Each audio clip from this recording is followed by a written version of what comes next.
Today, unlike usual, I prepared a special and interesting story. Today's topic is the interesting Brazilian ecosystem.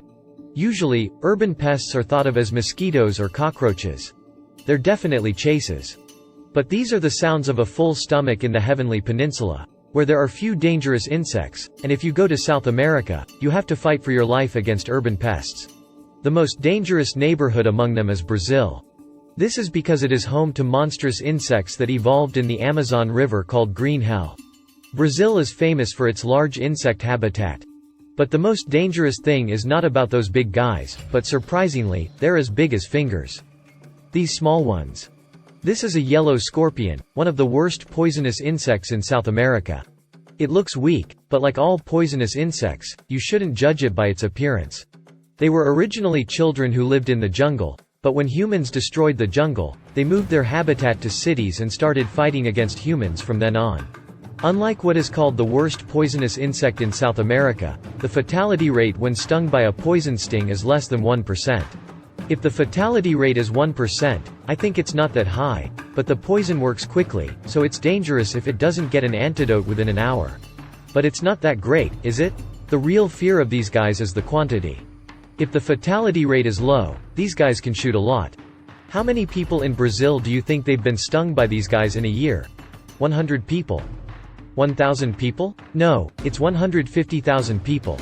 It is said that if 1% of 150,000 people die, 1,500 people will be stung by scorpions a year alone, and 150,000 people will be very sick even if they do not die.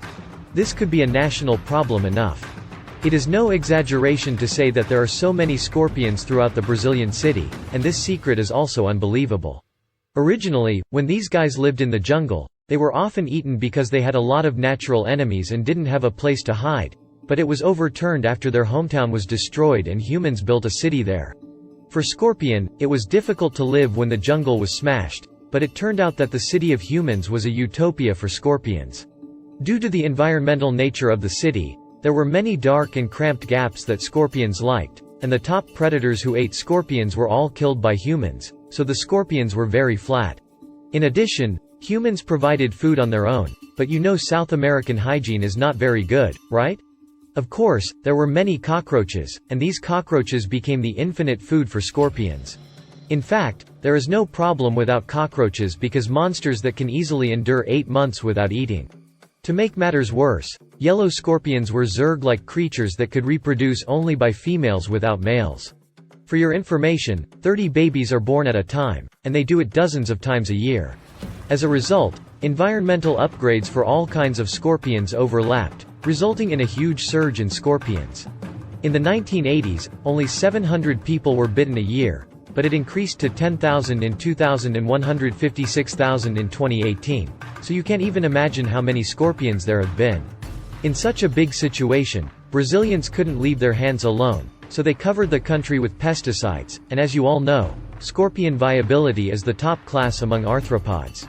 Scorpions have a hard shell and are highly resistant to poison, so they can't be scratched with pesticides. Brazil began to use its manpower to catch human biochemistry after the huge failure of human biochemistry, so it's not easy to catch a scorpion the size of a finger. Scorpions just run to the floor. At this point, it was not a problem that humans could solve. So this war began to take on a new aspect, which is that humans called in mercenaries. When you go to Brazil, you can see scary-looking birds wandering around residential areas or public buildings out of the blue, and these are the Angola chickens, the #1 mercenary. These are tough chickens that originally eat scorpions as a staple food, so they go and eat them as they are visible. However, since these guys alone have limitations, Brazil has introduced a more specialized mercenary #2 these days. It is a yellow toad. Ironically, yellow toads are creatures that have been destroyed by humans, similar to yellow scorpions, which entered the city and reached their peak, while yellow toads were destroyed and killed by Brazilian humans because they were ugly. However, humans have studied that yellow toads were more specialized in eating scorpions than Angolan chickens. These guys were so fast that it took less than 5 seconds to eat a scorpion, and their appetite was enormous. Even these guys were completely immune to scorpion venom, so there was no damage even if they stuffed 10 venom at once.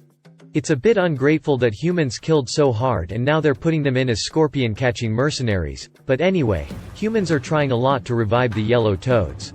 Anyway, for this reason, if you go to Brazil these days, you can see scorpions, chickens, and toads fighting fiercely. If you enjoyed or didn't enjoy the video, please subscribe and like.